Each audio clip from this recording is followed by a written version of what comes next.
You're listening to the Winsight Podcast Network. Instacart is nearing an IPO. 7-Eleven has been dinged for employee scheduling violations, and Box.com is getting a second life. Welcome to Retail Daily, your quick look at the top headlines from CSP Daily News and Winsight Grocery Business. I'm Russell Redmond, Executive Editor at WGB. And I'm Steve Holtz, Editor-in-Chief at CSP. Online grocery delivery giant Instacart may announce its long-awaited initial public offering as early as next week, Bloomberg reported. An unnamed source at Instacart said the company plans a traditional IPO on the NASDAQ exchange, according to Bloomberg. Instacart declined to comment on the report. 7-Eleven's Raise the Roost Chicken and Biscuit is one of 3 restaurants that have been ordered to pay nearly $5 million in restitution and penalties for violating New York City's new scheduling law. Among other things, the Fair Workweek law requires quick service restaurants and retailers in the city to set work schedules at least 14 days in advance, with penalties levied on the employer for late changes. The 3 restaurants fined this week will pay $4.5 million in restitution to 2,400 workers, plus $417,000 in civil penalties. The other 2 chains are Panda Express and Aubon Pain. Bankrupt online bulk products retailer Box.com is getting a new life.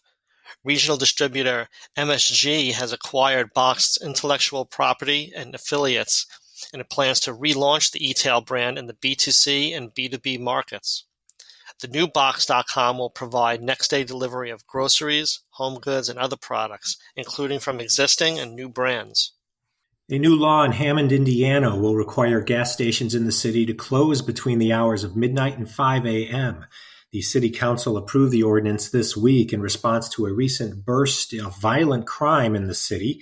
FBI data shows violent crimes in Hammond increased from 315 reported cases in 2019 to more than 600 cases, including 4 shooting deaths in the past 3 months. The new law will require the 37 gas stations in the city to close at midnight beginning November 1st. However, they do have the opportunity to apply for an exception to the rule based on a variety of factors, including location, lighting, security cameras, and participation in local policing programs. Grocery distributor and retailer Spartan Nash is revamping its go-to-market strategy to become more customer-focused, according to CEO Tony Sarsam. Efforts include improved coordination of customer-facing employees with sales, stronger training and brand standards for sharper store operations, and better execution on value-added services for independent grocery clients. Sarsam also reported promising early results for Spartan Nash's retail banner consolidation program, citing strong feedback from shoppers and sales lifts at converted stores. A racetrack employee is suing the convenience store chain for allegedly not fully paying her and others for overtime hours. According to the lawsuit, the Atlanta-based chain failed to record all the overtime hours of the plaintiff and other employees, or edited some of the overtime hours out of its timekeeping system. The class action lawsuit was filed August 7th in the U.S. District Court for Middle District of Tennessee. Racetrack did not respond to a request for comment.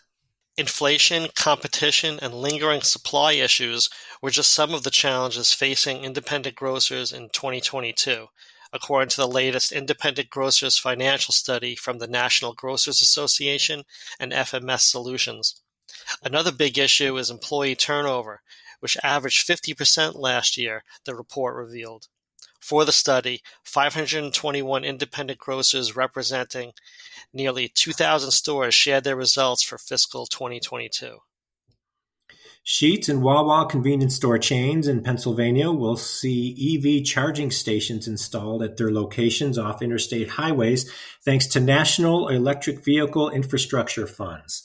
The Pennsylvania Department of Transportation said Sheetz will host 12 charging stations, while Wawa will add 9 charging stations off interstates. Love's, Pilot Flying J, and Travel Centers of America locations also were selected to receive a piece of the $33.8 million, which will fund a total of 54 EV charging stations across Pennsylvania. Robomart, which develops self-driving retail stores on wheels, has raised $2 million in venture capital funding, bringing its total to $3.4 million. The LA-based tech firm, founded in 2018, is working on an autonomous rolling grocery store, which carries a selection of food and convenience items that is slated to launch in 2025. Robomart currently operates a smaller version of the vehicle for restaurants, cafes, and ice cream. Casey's General Stores reported a record $10 billion in revenue from fuel sales in its fiscal 2023. That's about two-thirds of Casey's $15 billion annual revenue. The company rang up about $3.45 billion in general merchandise sales in its most recent fiscal year and $1.32 billion in food service. The impressive results come even as the trend toward remote work continues. In its annual report, Casey's noted that in-store traffic continues to struggle versus pre-pandemic periods. Online grocer Imperfect Foods has added wine to its growing inventory of products. The San Francisco-based company, acquired last year by Misfits Market, offers free delivery for orders of $60 or more. Imperfect Foods members also get access to the Misfits Perks loyalty program. And broadening its reach beyond beer, Molson Coors Beverage Company has made its first spirits acquisition, Blue Run Spirits, an award-winning producer of bourbon and rye whiskeys. Molson Coors said the deal represents another step in its evolution as a total beverage company. Molson Coors also has established Coors Spirits Company, an expansion of its existing spirits business, which will house Blue Run and others. And that will do it for today's episode of Retail Daily. Subscribe on Apple Podcasts, Spotify, and more for your daily dose of retail news. For more on these stories, visit CSP Daily News or winsightgrocerybusiness.com. I'm Russ Redman. And I'm Steve Oltz. Have a great weekend.